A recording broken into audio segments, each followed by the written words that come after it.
Bonsoir. Bonsoir. Mon nom est Isabelle Gaudreau. J'habite sur le chemin, le chemin du Grand Bernier Nord et je suis venue appuyer mes concitoyens. Écoutez, moi, j'ai grandi un petit peu partout au Québec. J'ai vu beaucoup de villes. Il y a des endroits où l'urbanisation était drôlement, excusez-moi, bien planifiée, d'autres où elle l'était moins. La seule ville que j'ai jamais rencontrée dans tous mes périples au Québec où il n'y a pas d'arbres, où c'est gris, où c'est morne, sur 75% de la ville, c'est Saint-Jean-sur-Richelieu. C'est triste. Où j'habite, il y a des petits arbres minuscules qui n'ont aucune forme de maturité. Quand ils ont construit, ils ont tout rasé. Je pense que c'est ça que les gens ici veulent éviter. Ils veulent voir de la verdure. Vous avez parlé de valeur tout à l'heure. Donc, vous gérez avec un portefeuille, vous gérez avec un budget.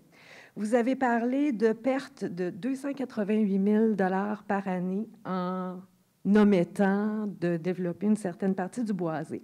Mais tantôt, dans vos propositions, je vous ai entendu parler de débloquer un 2 millions supplémentaires en flux de trésorerie pour la ville.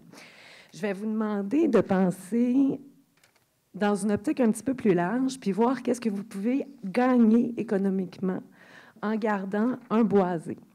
Les arbres, ça augmente la valeur foncière des propriétés. Vous allez toucher plus de taxes. Les arbres, ça réduit la quantité d'infrastructures de drainage. Les arbres, ça augmente la durée de vie des chaussées. Les espaces boisés génèrent de l'emploi et une activité économique importante. Madame parlait de Montréal tout à l'heure. Montréal, c'est drôlement plus boisé que Saint-Jean-sur-Richelieu. Je vais aussi vous lire quelque chose qui a été fait par le Conseil forestier, le Conseil de l'industrie forestière, qui est très rapide. Les espaces boisés constituent un atout économique non négligeable pour les municipalités et augmentent l'attraction de certaines villes qui veulent se développer.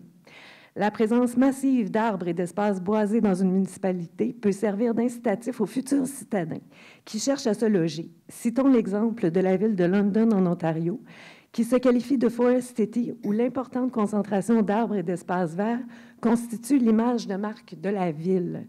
Ce que ma fille essaie d'exprimer tout à l'heure, c'est il faut que ça commence à quelque part. Si on veut un monde meilleur, il faut que ça commence à petite échelle. Je vous suggère que ce soit Saint-Jean-sur-Richelieu. Merci beaucoup.